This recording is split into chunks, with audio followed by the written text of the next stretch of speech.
اگر اللہ کے قریب جانا ہے، یہ ان لوگوں کے لیے جو معرفت الہی کے متلاشی ہیں، وہ خاص توجہ کریں۔ اگر رب کریم کے قریب جانا ہے تو پھر ایک ذہن بنائیں کہ میرا رب میرے ساتھ ہے، میرا رب میرے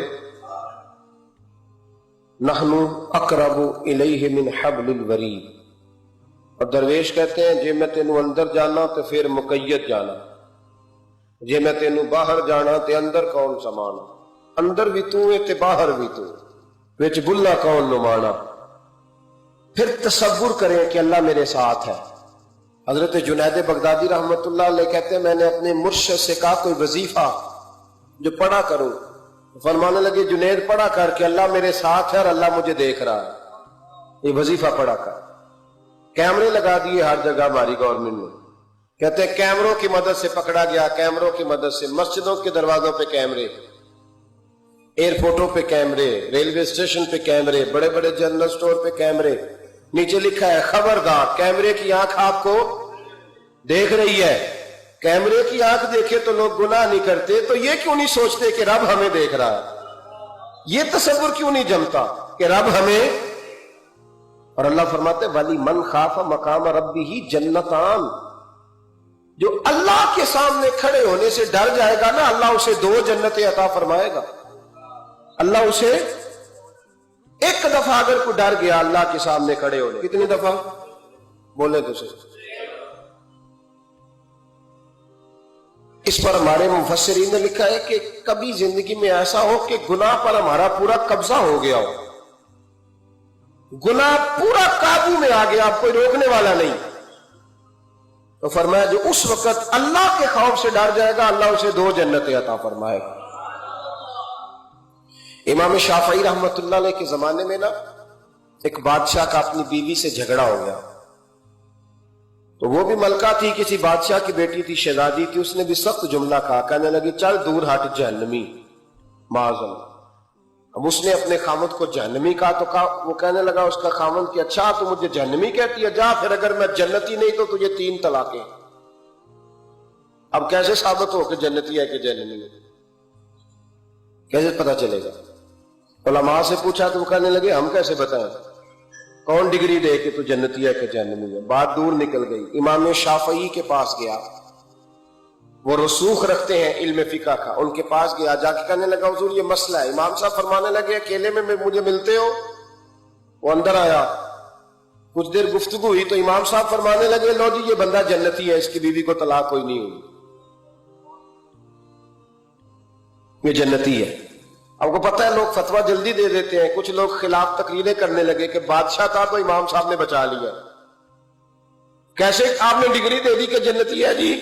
تو امام صاحب کہنے لگے تم بحث نہ کرتے تو میں بات پردے میں رہنے دیتا۔ سنو، میں نے بادشاہ کو تنہائی میں بلا کے پوچھا ہے کہ کبھی اللہ سے بھی ڈرے ہو؟ صرف اس لیے کہ اس وقت اللہ دیکھ رہا ہے۔ یہ نیت کبھی بندوں سے ڈر کے تو بندے بڑے گناہ نہیں نہ کرتے، کبھی اللہ سے ڈر کے بھی چھوڑا ہے؟ تو بادشاہ کہنے لگا بالکل چھوڑا ہے۔ میری ایک کنیز تھی بڑی خوبصورت، غریب گھر کی ملازمہ، غریب گھرانے کی تھی، ایک دن میں آیا تو میرے کمرے میں صفائی کر رہی تھی، معاذ اللہ میرا اس پہ دل آ گیا، میں نے دروازہ بند کر لیا۔ دنیا کی کوئی طاقت نہیں تھی، میرا اپنا محل تھا، مجھے خود دیکھ بھی لیتا تو کسی میں جرت نہیں تھی مجھے منع کرنے، اور میں چونکہ حکمران تھا، مطلق العنان تھا، کوئی شکایت بھی نہ کرتا۔ لیکن جب میں نے اس کی طرف ہاتھ بڑھایا تو اس نے ایک ہی لفظ کہا، کہنے لگی تو اللہ سے نہیں ڈرتا؟ تو اللہ سے نہیں ڈرتا؟ کہنے لگا کوئی نہیں تھا امام صاحب مجھے منع کرنے والا، کوئی نہیں تھا۔ لیکن جب اس نے کہا تو اللہ سے نہیں ڈرتا تو میں کانپنے لگا، میں نے اس سے معافی مانگی، غریب ملازمہ سے میں نے بادشاہ ہو کے معافی مانگی، میں نے معافی مانگی، پھر میں نے دروازہ کھولا، کہتے وہ چلی گئی۔ امام صاحب کہنے لگے اٹھ میرے سینے سے لگ۔ کہا حضور کیا ہوا؟ فرمایا جو تنہائی میں اکیلے میں ایک دفعہ بھی رب سے ڈر جائے اللہ اسے 2 جنتیں عطا فرمائے گا۔ تو جنتی ہے اس لیے کہ یار کبھی تو ایسا ہو، کبھی تو ایسا ہو بھولا گاہک ہمارے قبضے میں آ گیا ہو، ہم اپنا پورا اس پر تسلط رکھتے ہو پر ہم اللہ سے ڈر جائیں۔ کبھی ایسا ہو کہ کروڑوں روپیہ ہمارے تسلط میں ہو، ہم چاہیں تو جتنا مرضی استعمال کریں لیکن ہم اللہ سے ڈر جائیں۔ حضرت عمر کا زمانہ تھا، ایک نوجوان صحابی کا بیٹا مسجد جایا کرتا تھا، بڑا نیک تھا. ایک عورت اس کو اپنی طرف بلانے لگی، لبھانے لگی. نوجوان تھا. ایک دن دل آ ہی گیا بی بی پہ. عشاء کی نماز پڑھ کے اس کے گھر کی طرف جا رہا تھا کہ کسی قاری صاحب نے آیت پڑھ دی، ولی من خاف مقام ربہ جنتان، جو اللہ کے سامنے کھڑے ہونے سے ڈرے گا رب 2 جنتیں عطا کرے. یہ آیت کیا سنی کہ نوجوان بے ہوش ہو کے گرا.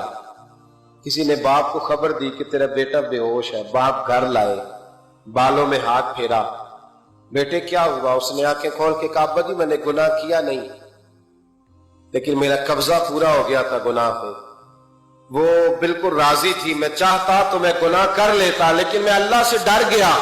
کیا واقعی رب مجھے 2 جنتیں دے گا؟ تو باپ نے ماتھا چوما کا بیٹا اللہ کے وعدے بڑے ہی سچے ہیں، بڑے سچے ہیں. تو یہ تصور کر کے اللہ مجھے دیکھ رہا ہے، پھر ڈر جا، واقعی 2 جنتیں دے گا. اس نوجوان نے چیخ ماری اور روح ہی پرواز کر گئی. رات کو جنازہ پڑا، دفن کر دیا. صبح حضرت عمر آئے، فرمایا اتنا نیک نوجوان تھا تو مجھے کیوں نہیں بتایا؟ میں اس کے غسل میں شریک ہوتا، کفن میں شریک ہوتا، میں جنازہ پڑھاتا. حضور بس رات دیر ہو گئی، دفن کر دیا. امام سیوطی نے لکھا، ابن کثیر نے لکھا، ابن عساکر نے لکھا. حضرت جناب عمر فاروق فرمانے لگے مجھے بتاؤ تو صحیح اس کی قبر کہاں ہے؟ نیک ہو کوئی بندہ تو قبر پہ جانا چاہیے. فرمایا بتاؤ قبر کہاں ہے؟